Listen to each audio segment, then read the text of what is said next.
Hi, everybody. Welcome to Trial Alchemy. And I'm delighted today to have as my guest Ken Sigelman. Ken is the founder of Kenneth M. Sigelman and Associates in San Diego. He's been practicing law with that firm, his own firm, since 1987. And his practice emphasizes civil litigation with an emphasis on jury trials, binding arbitrations, specializing catastrophic personal injury, medical malpractice, and elder abuse. And Ken has been somebody who's been very active as a trial lawyer. He's an amazing guy who tries case after case, year after year, and gets outstanding results. He's been the trial lawyer of the year for the Consumer Attorneys of San Diego 2 years, in 2009 and 2018. He's had numerous years where he's won an Outstanding Trial Lawyer Award for individual case verdicts for the Consumer Attorneys of San Diego. He's been involved in many legal organizations over his career. He was the president of the Consumer Attorneys of San Diego in 2008, and he's a member of the American Board of Trial Advocates of BOTA. And Ken served as the president of the San Diego chapter in 2012.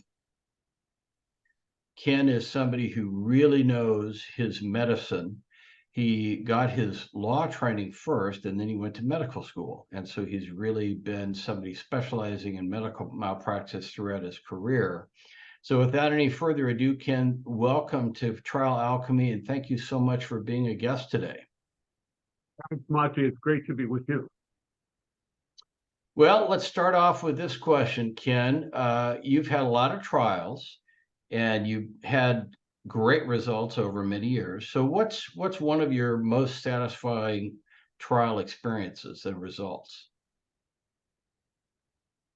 There are a lot of trials that have given me large satisfaction. I think the one that stands out maybe the most, and maybe because it's relatively recent, and maybe because of the facts or a combination of the two, it was a case that I tried 5 years ago involving a young woman, 18 years old, who underwent a procedure, just a scoping procedure of her esophagus and stomach and small intestine, called an endoscopy procedure.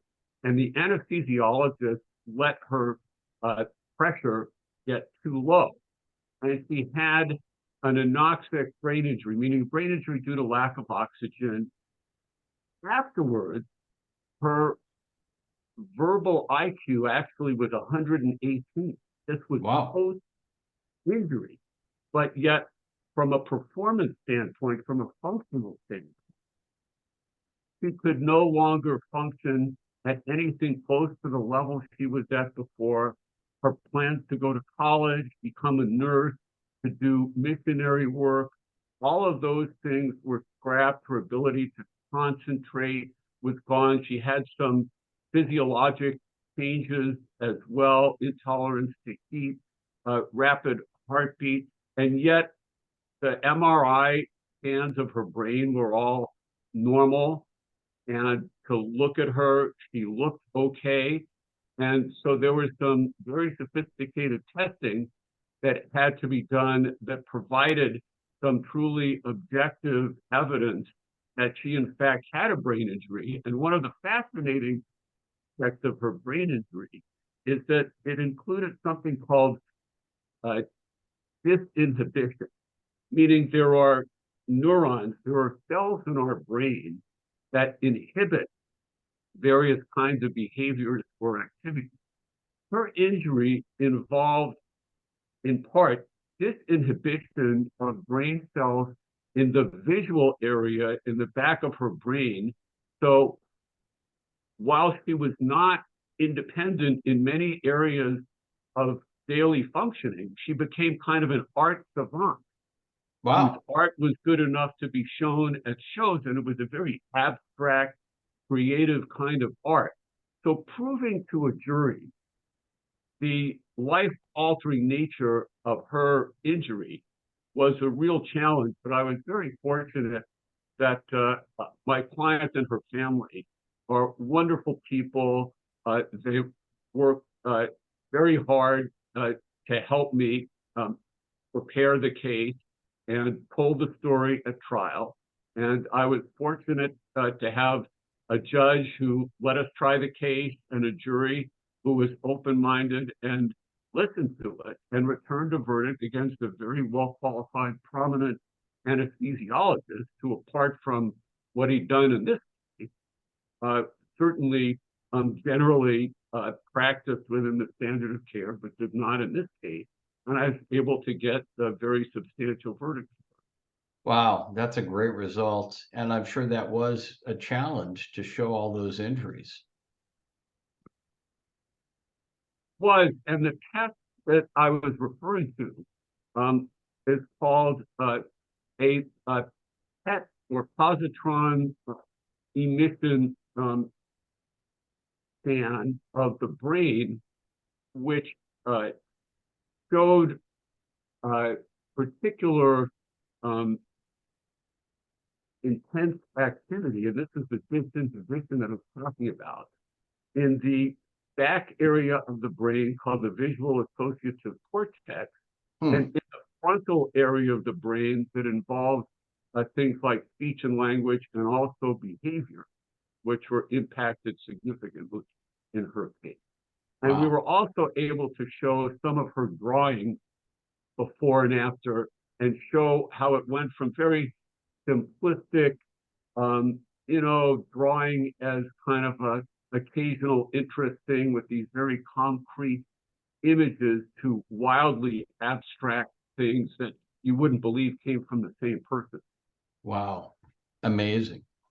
So in terms of, you've tried a lot of cases, Ken, and actually you tend to try many cases or several cases every year. They're big cases and they take a long time. How do you get, in that final crunch time, whether it's a month or however long you have, what's the system or method you've created to get ready for those trials so you know all the information you need to know, you're ready to tell the story? Sure that my method of doing this has evolved over the years, and I think for the so-called modern era, and I define the modern era for me as the period of time when I started using digital technology as part of my trial presentations.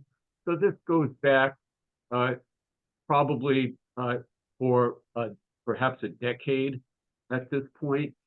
And what I have found is that actually putting together my opening statement tends to be the touchstone for all of my trial preparation, because I give very detailed, fact-dense opening statements. To be able to do that, I have to keep in mind everything that's important about the case, the basic facts of the case, what we're contending that the defendant did wrong, how that wrongdoing caused harm to the client, the nature and extent of the harms suffered by the client, and what the key pieces of evidence are to support all of that, whether it's deposition, testimony, medical records, documents produced by the client. But all of that has to be woven together into an opening statement. And in the course of that, I have to focus on, well, there's all this information that we've gathered in the course of discovery. What's really important? What do I need to feature at trial? Yeah, that's really an important art of the trial lawyer. Is you have so much information, you've got to figure what's the distilled down compelling story, right? No question, because you only have so much time with the jury, and they want things to move along quickly. They want to hear the evidence, but they want to hear the evidence in a form that they can understand. So it's important to shoot for clarity, and clarity means focusing on what's important and then explaining it in a way that's understandable, which in medical cases can often be challenging. Yeah. Well, so the opening statement, preparing that really helps you get prepared for trial. Now, let me ask you this question in terms of your trial experience. There's a lot of parts of a trial, but in your experience and in your view, what do you think is the most important part of the trial and why? That's my answer by saying it's a little bit case specific, and in different trials, it may turn out that different parts were critical. For me, looking at it overall, I really think that opening statement is the most important part for me because I'm telling the jury, here's what I think I'm going to be able to deliver by the end of trial. And here's why I think if I deliver that, my client should be entitled to a verdict in his or her or their favor. And I'm previewing in a pretty literal way because I use quite a few video deposition clips many times in opening statement. So I'm giving them a preview of the actual evidence, not my spin on the evidence. And so I feel if I can focus their attention on those key pieces of evidence, then when the actual evidence is presented, they're going to be expecting it and based on cognitive, assonance and dissonance type learning, because this is something consistent with what they've heard, their minds are going to be very open to really focusing and assimilating and accepting that evidence. Okay. Now, in talking with different trial lawyers, everybody has different views about what they're trying to do in opening statement. And trial judges will say, we want you to be just pretty plain and just objective. But some trial lawyers will say, hey, I'm going to try to argue as much as I can. And some are going to say, no, I'm going to be pretty calm and pretty vanilla, just tell them the story. What's your approach strategically? If I were more charismatic and more clever at sounding non-argumentative when I was actually arguing, maybe I'd consider the argumentative approach. But what I'm trying to do from a personal standpoint in terms of my connection with the jury in opening is to build credibility. So I want to be relating to them, not talking down to them at all. I want to be completely credible, not overstating anything.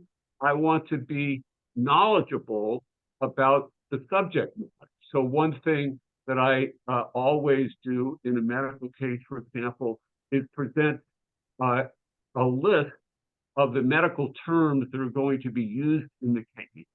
I give non-argumentative, indisputable definitions for those terms.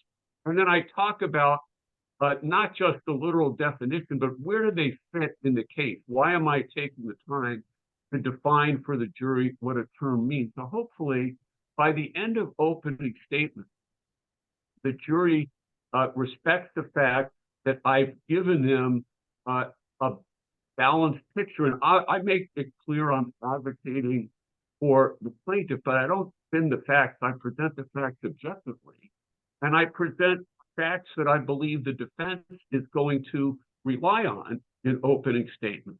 And I try, again, in a non-argumentative way, but rather based on other evidence to preempt those defenses in my opening. So I'm trying to lay the groundwork for being able to persuade the jury later on, but I'm not arguing the case in opening. Well, you mentioned an important concept, and that is credibility. And it's real important for you to build and create credibility, not only from the beginning when you're starting to talk to jurors in voir dire, but in your opening statement and throughout. In your experience, I mean, I've asked you what's the most important part of a trial, but how important is credibility of the lawyer and the client and the experts? How important is that in the trial? Credibility is the most important commodity that we as lawyers and our clients have. We can't afford to squander any of it. because if you lose credibility with the jury, the chances of getting it back are very minimal. And so you want to make sure, really, it starts with the initial client interview. You need to make sure that your client's story is credible and is corroborated by other evidence, typically in the medical cases by medical records, but often also by other lay witnesses. But you have to have a credible case or you can't win. Right. I agree with you completely. Credibility, I think, really determines what the jury decides. And if they don't think you have credibility, you're in big trouble. So in terms of your cases, and you represent the plaintiffs in these cases, and not only med mal, but significant injury cases, things like that. What are some of the themes that you've used in trial that you've found to be successful themes in trying to discuss the case with the jury? Well, there are, I think, liability themes and there are damages themes. And I think liability themes, of course, it's very case specific, but in general, the theme of accountability that, and this cuts across medical cases or other kinds of injury cases, whether it's a corporation or a healthcare system, that they should be accountable for the services or product that they deliver or for the conduct of their employees. And I think in a medical case that a patient has legitimate expectations for the type of treatment that he or she is going to receive from a medical provider, and that a reasonably careful medical provider is going to err on the side of caution for safety, patient safety in the case of a medical case, and in an injury case, safety on the roads, safety in terms of marketing a product. So I think safety is a very powerful liability theme.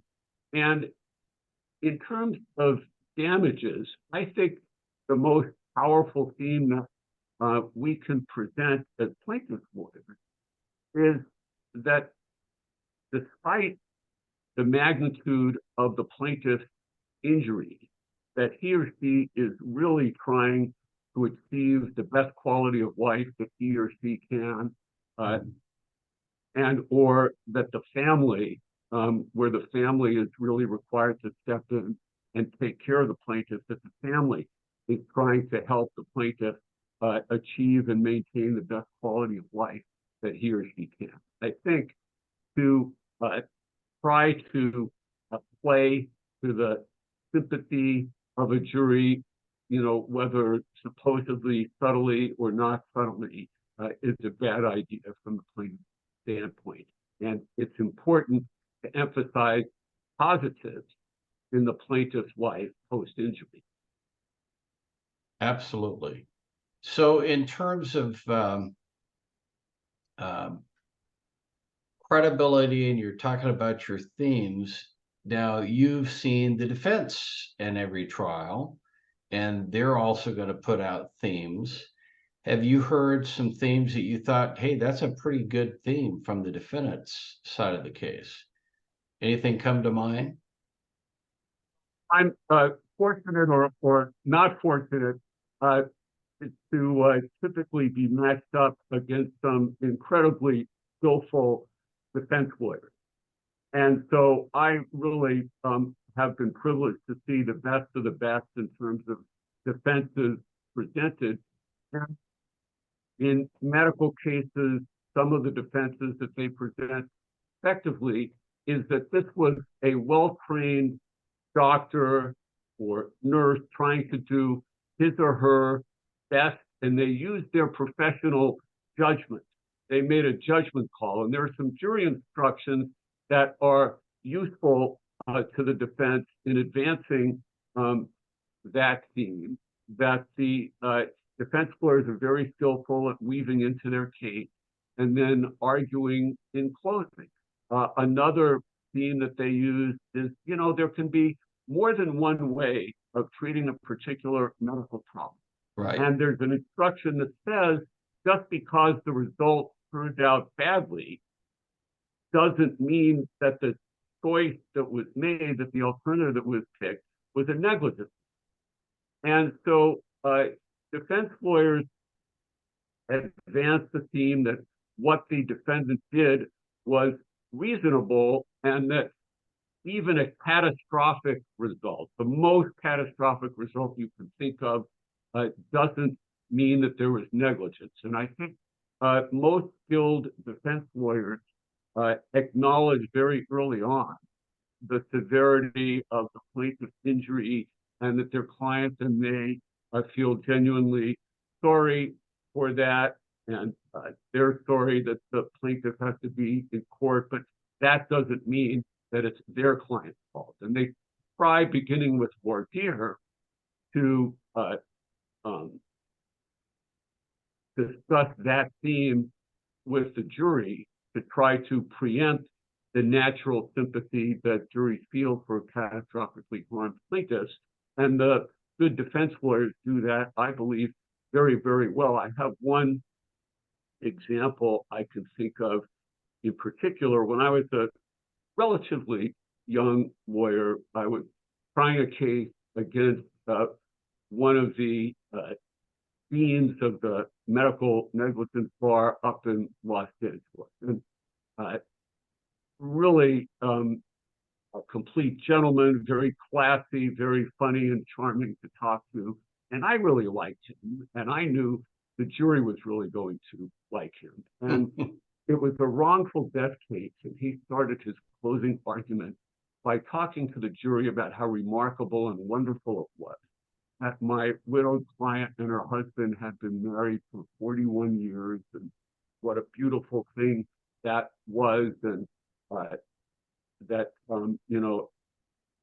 anybody would be blessed to be in a marriage that lasted for that many years. And I'm sitting there, trying to keep myself from burying my head in my hands, because I thought, oh, well, there goes any sympathy. But luckily, as it turned out, the defendant was not nearly as gracious or credible as his attorney, and the jury returned a verdict in my client's favor. But I thought that the way that he initially acknowledged the loss and the severity of the loss in a genuine, gracious way was extraordinarily effective, as opposed to some lawyers who might try to implicitly trivialize the loss. Well, look at her, she's gone on, she has a life and she does this and this and that. She sees her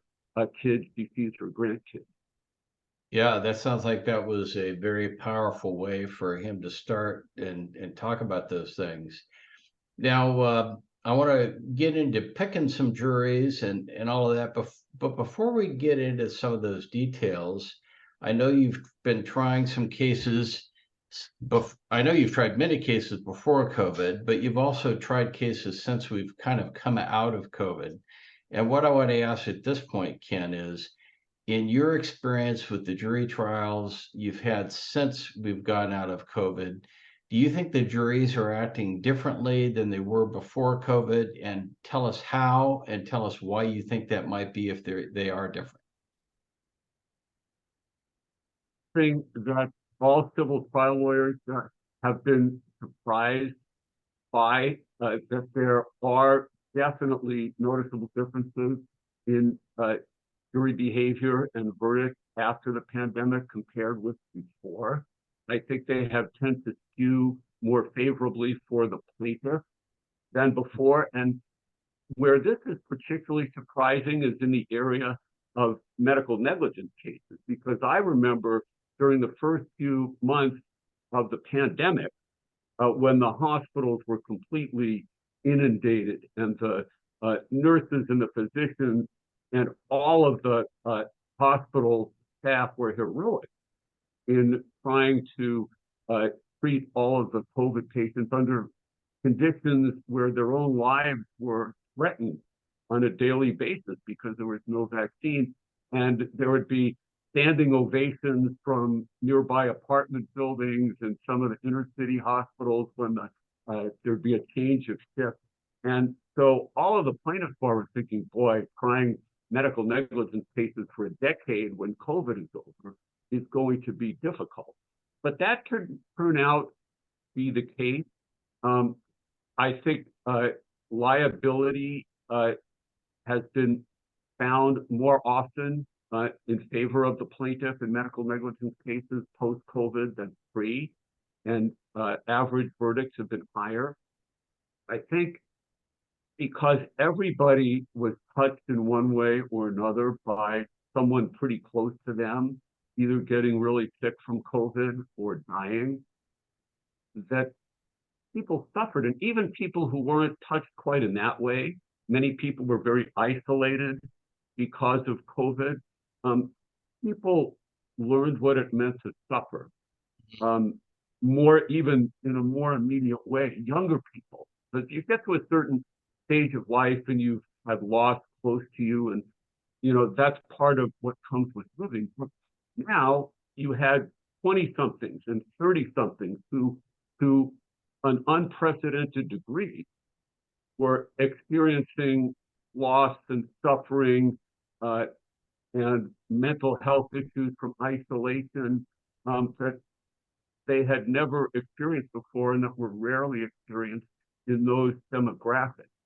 So I think you had a broader spectrum of the jury who understood what loss and harm was about, and that's why we've seen changes in jury behavior since COVID. Well, thank you for sharing that. That makes sense with things that I've seen and results that have been reported. But thanks for sharing that. Now, when you're going to trial and you're getting ready to pick your jury, but you're preparing for trial, do you work with things like focus groups? And how do you use your focus groups to try to prepare you for what you're going to present at trial? That's a work in progress for me, maybe also due to the combination of COVID and the emphasis on Zoom and just advances in technology. I've always been a fan of focus groups, but the traditional focus group that I did was more of the mock trial variety in the past, where we would work with a consultant who would get a group of people from the community to come in, and another lawyer and I would do a mini trial for them. And it may include reading from depositions or video depositions, and it would include what we would call a opening, meaning a combination of opening statement and closing argument. But I've become much more a fan in recent years of virtual focus groups, where you can get data from a larger group of people, and where the focus is really on obtaining the data rather than presenting an argument. And it would be a matter of sharing the most meaningful, but again, concise submissions, so that you can then frame the issues for them and then get input from as many people as possible in a demographically similar area to the venue where the case is being tried, and incorporate that information into your trial presentation.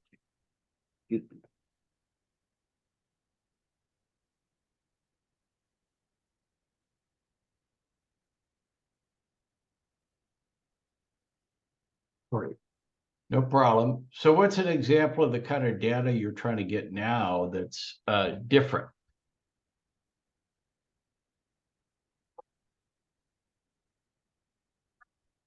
Now I'm more interested in finding out answers to very specific questions.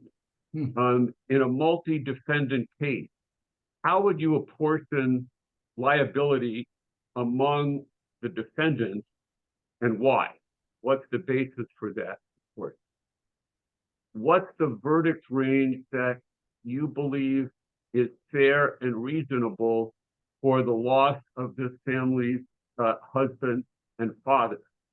And why? Of the evidence that was presented to you, what evidence did you think was powerful that formed the basis for your decision? What evidence did you think wasn't very important?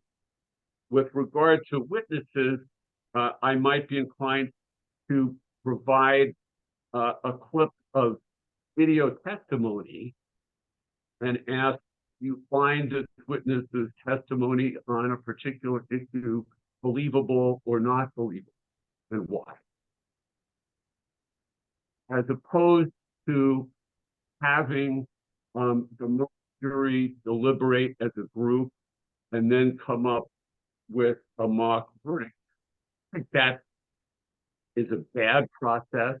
It certainly provides information, but it's arbitrary. One jury is not going to be the same as another jury.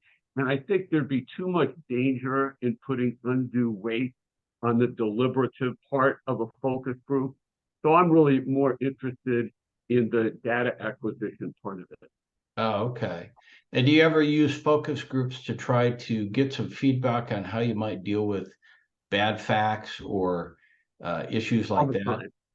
Those are also the kinds of issues that we would frame. Well, what about the fact that the plaintiff didn't come into the hospital until, the morning after she felt her baby moving less actively?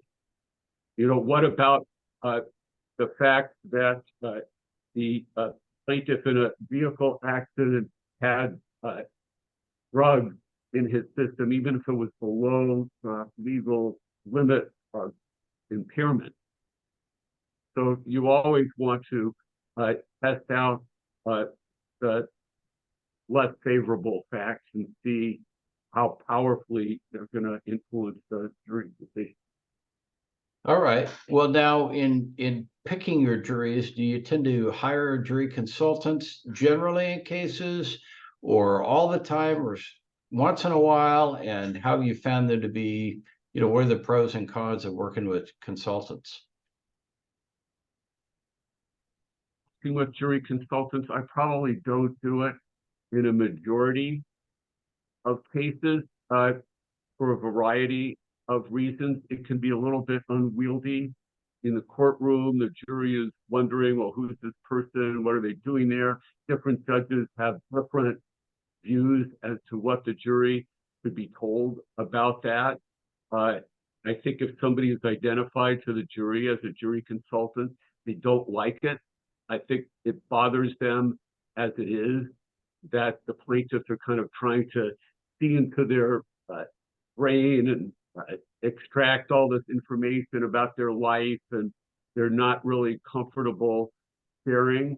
But what I like doing with jury consultants is to have them draft a really good questionnaire for a case and try to talk defense counsel and the court into allowing use of a questionnaire. And what I argue is that really allows us to use the jury selection time with maximal efficiency, because if we design, say, 35 to 45 question juror questionnaire, we can get a lot of really meaningful information. It takes the jury an hour or less to fill the questionnaire out. They turn them in. We make sure that both sides in the court have copies. Then we adjourn. We go back to our office for the rest of the day. We analyze the data from the questionnaires, and then we can come back to court the next morning and have a very focused, substantive voir dire. And I don't think it favors one side or the other. I think it favors having the right people serving on a jury, especially in a complicated case. And I think that a jury consultant is incredibly helpful in drafting an appropriate questionnaire for a given case. I think those are great points. Now, in terms of experience and when I've tried cases, my feeling is that when you get a jury questionnaire and the judge allows it, I think the jurors are most honest to the questionnaire. It almost seems to me that they're most honest answering the questionnaire, they're second most honest answering the judge, and they're the worst in honesty answering the lawyers. Question. And if you have a case with very sensitive issues that might be things within the common experience of most jurors or their families or close friends, it's unwieldy. It's every time a sensitive area comes up, everybody goes back into chambers so they can talk about it.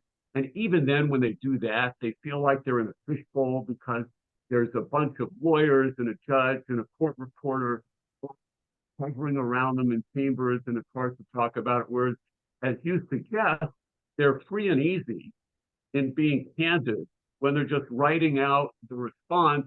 And then if there is something in the response that's so sensitive that it needs to be discussed in chambers, I think they're kind of grateful that they are being given an opportunity to talk about it privately.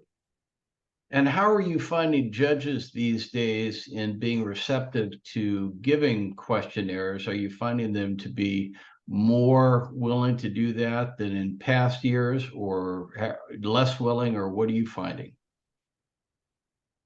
Finding them to be more willing,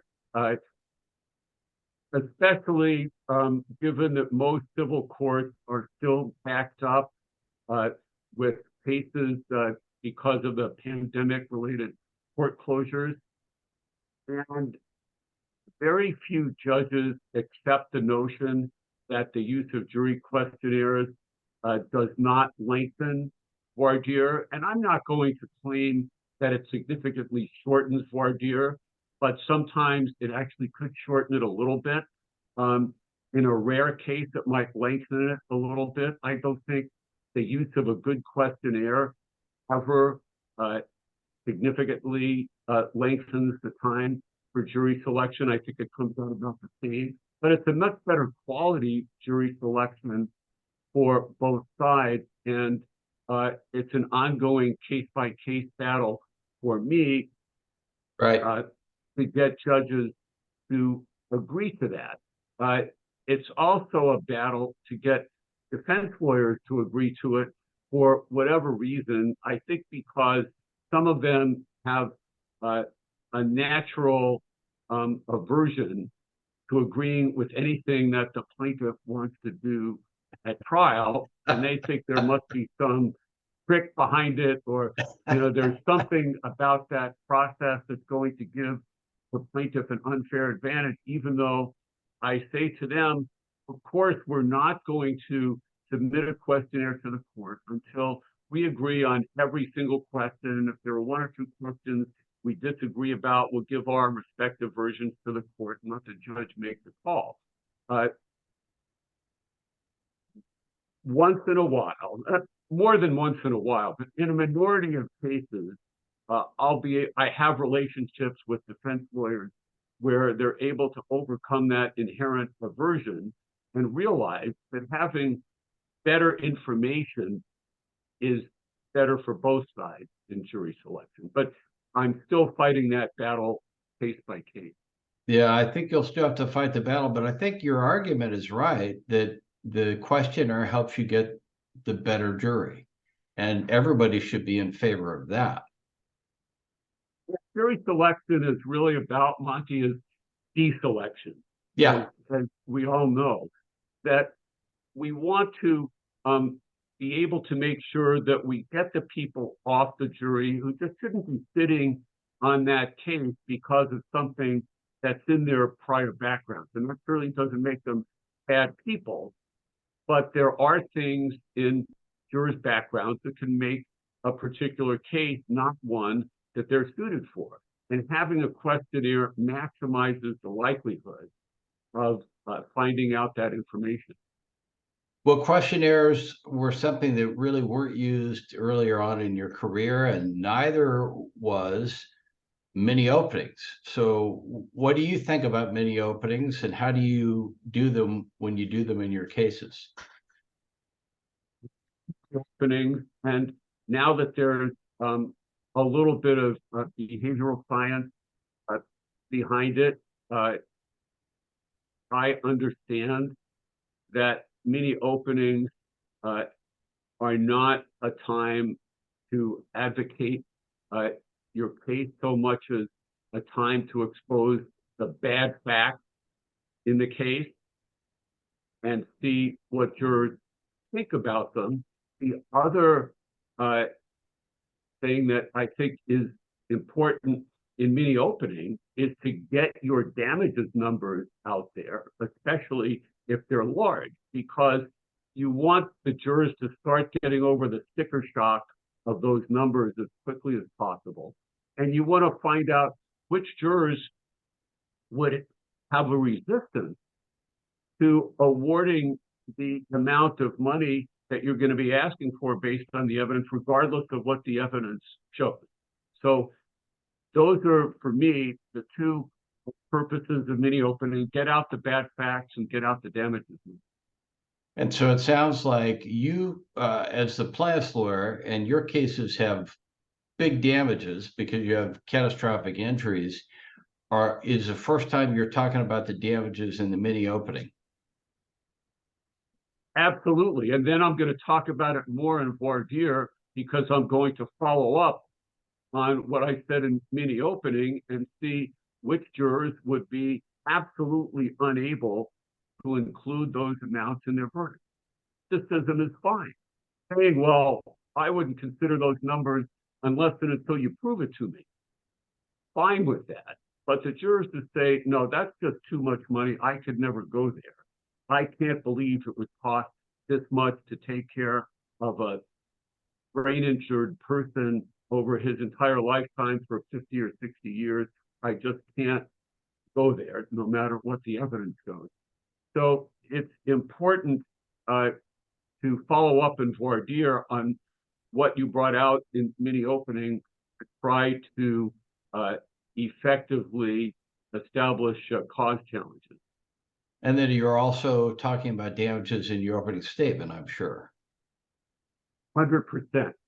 And with economic damages, I always mention the specific figure that I'm going to be asking for. For non-economic damages, I might mention a numerical range.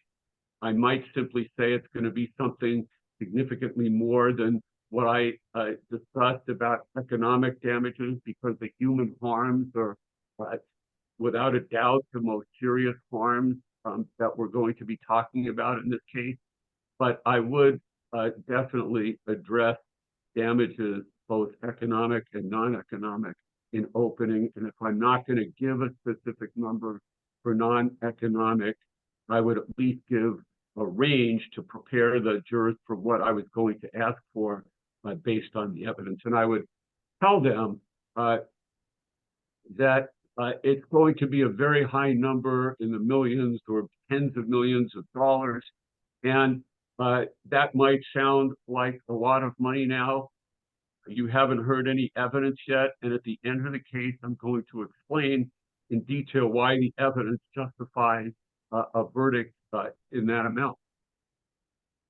Well, that's great. Thank you for talking about that. So now you've picked your jury. We've talked about your opening statement already, I think, and you're trying your case. In presenting the evidence, do you, let's say when you're cross-examining witnesses, whether it's precipient or experts, things like that, do you tend to use just the traditional closed cross exam where you're just trying to get a yes or no, or do you also use what I would call the Jerry Spence open cross, where you're just kind of telling your story and you don't care so much what their answer is? What's your approach in doing your witness cross? Case specific, Monty.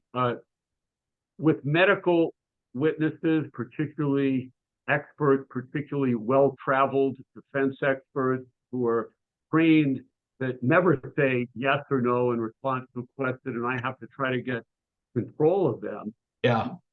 I will frequently try to have the judge strike their answers beyond yes or no as non-responsive and keep them pinned down to admissions that are important for my case, because what they've been instructed to do is basically make all the defense arguments in response to cross-examination questions, and I don't want that to happen. Right. So it would not be the case with most experts or, say, healthcare provider party defendants that it doesn't matter what they answer, with a few exceptions. And of course, I certainly avail myself of those exceptions when the potential presents itself.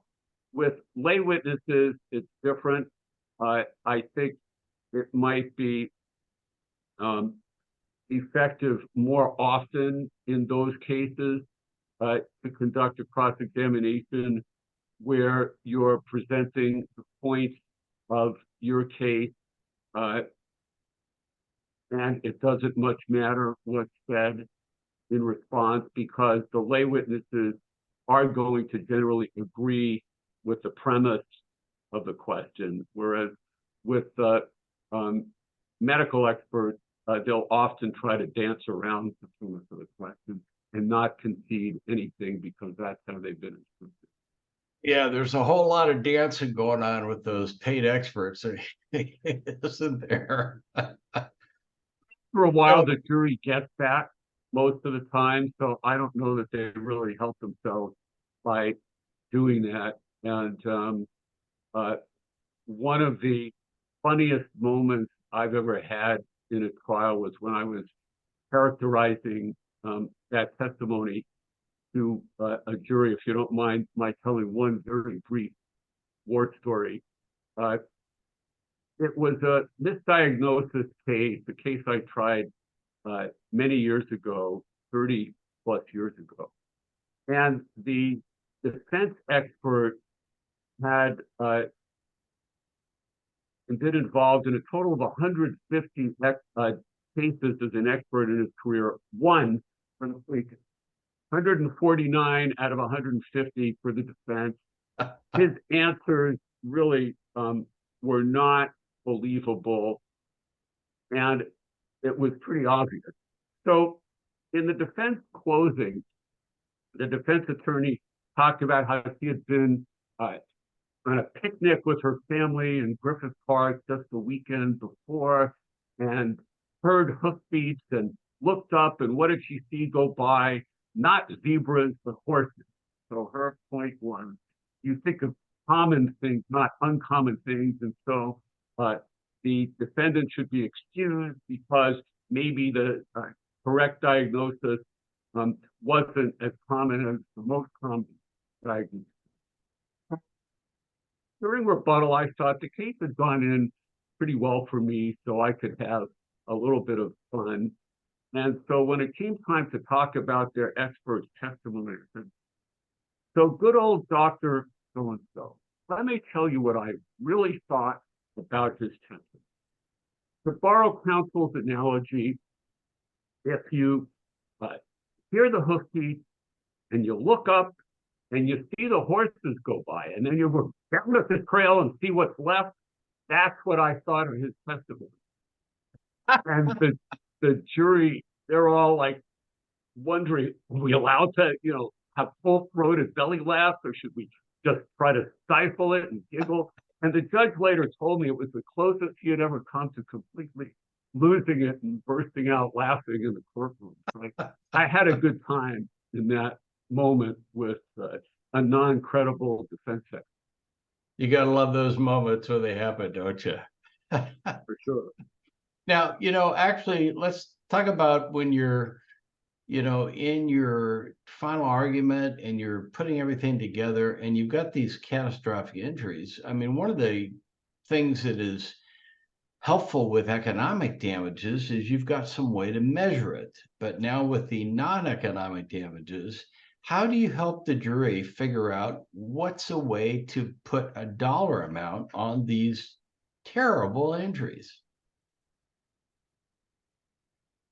Well, negligence cases in California, of course, we have a limit on non-economic damages. So unfortunately, you don't have to do a whole lot with that. But I try many cases where there are not limits that apply either because it's out of state or because it's not a medical negligence case. Like in your auto cases, you don't have limits. Yeah, and so there are a number of jury consultants, behavioral scientists who have written about those things. I think David Ball is one of the preeminent ones, and he talks about three factors: how severe is the harm, how interfering is it with the plaintiff's life, and how long lasting is it?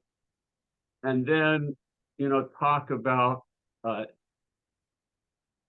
on a very general scale, how close is this injury to the worst of the worst? And how do we value our ability to move, our ability to think, our ability to have a relationship with a loved one over 30 or 40 years that we've now lost? So within that framework, I would talk about the severity of the harm, how it interferes with the plaintiff's day-to-day life before, and how long-lasting it is. And based on that, if it's on the most severe scale, it's probably harm that's going to last for the longest period of time. In this day and age, given what money is, it's probably in the tens of millions of dollars. It's not like when I started practicing, when to even ask for $1 million or $2 million for non-economic damages was a huge number. Right. But that's something else that the pandemic has done, perhaps with inflation in every other area of life, that they don't bat an eye, even in very conservative venues, when they hear these kinds of numbers. So when you go through the explanation, depending upon these different factors that you're discussing, do you suggest a specific amount for non-economic damages or a range? How do you approach it? Case by case, but typically it would be a range, because I want to respect the fact that this is the jury's call, not mine. And by my picking a specific number, maybe I'm taking their job away from them. It's different with the economic damages, because those have been calculated by an economist. There's Right. black letter calculations to support that. But I want to respect and acknowledge the fact that there's going to be a debate. There's going to be give and take among the jury as to what's fair and reasonable. And I want to give them a meaningful ballpark to talk with you. So most often, I'm going to present the range. Okay, well, that's great. Ken, we've been having a wonderful discussion here, and I think you're sharing such valuable or invaluable information. As we get here close to the close, I wanted to ask you a question of, what advice would you give to younger lawyers who want to become an outstanding trial lawyer, or did you get some advice when you were young that you would like to pass on? What would you suggest to people of how do they become a really good trial lawyer? Can I pick two things, not just one thing to include in that answer? You can have more than one, sure. Okay, because there are two, there are many important things, but the two that stand out to me, Uh, the first one comes from John Wooden, maybe the greatest coach of all time in any sport, who said, uh, failing to prepare is preparing to fail. And he started at the most basic aspect of basketball, which was putting on your socks and your sneakers and tying them. There was a reason behind it, because you want to avoid injury. You don't want to get blisters on your feet that might keep you from being able to play. You want to support your ankles and your feet so you're not going to get injured from that. So no detail was too small, you know, to not pay attention to. Every detail needed to be considered and handled. And you can never over prepare for a trial. Even if there are issues that you think are a quote gimme for you, and believe me, I wish I'd encountered more of those in the course of my career, because it's pretty much mine. But every issue is very important, and you need to really be caring all the way along from the beginning of the case. Even though statistically most cases settle, you need to work every case up as though it's going to trial, because you can't predict which ones do get tried and which ones settle. Absolutely. So preparation is hugely important. The second piece of advice I would give is probably common sense, at least it was to me when somebody mentioned it to me, which is you need to be yourself in the courtroom. You can't adopt the style of Jerry Spence or Johnny Cochran or any other legendary trial lawyer. You have to be yourself. And even if you don't think of yourself as a big personality, as a force of nature, as somebody who lights up every room that you walk into, that doesn't mean that you can't have phenomenal success as a trial lawyer. If you are willing to be open with a jury and be honest about who you are, and when you show emotion in a courtroom, when you show pain in a courtroom, if you can show those things in a way that's real, that's incredibly powerful. And I think that's what helps motivate jurors to find in favor of your clients, assuming that you've given them the evidence with which to do that. So preparation, and find your own personal voice, and don't be afraid to be who you are in a courtroom. That's the advice that I'm got. Well, thanks. That's great advice. And I'm sure you may have done this when I was a young lawyer. You can be very tempted to try to copy somebody that you admire, but you really have to be you, whatever your personality is. So thank you for that advice. That's great, Ken. Hey, this has been a wonderful discussion. I really thank you for being a participant and sharing all this information. Thank you so much for being a guest today on Trial Alchemy. Thanks again for inviting me, Monty. I really had a lot of fun, and I think you asked some really important questions that we need to think about as trial lawyers, and how to try to do the best we can for our clients. So thank you. Thank you.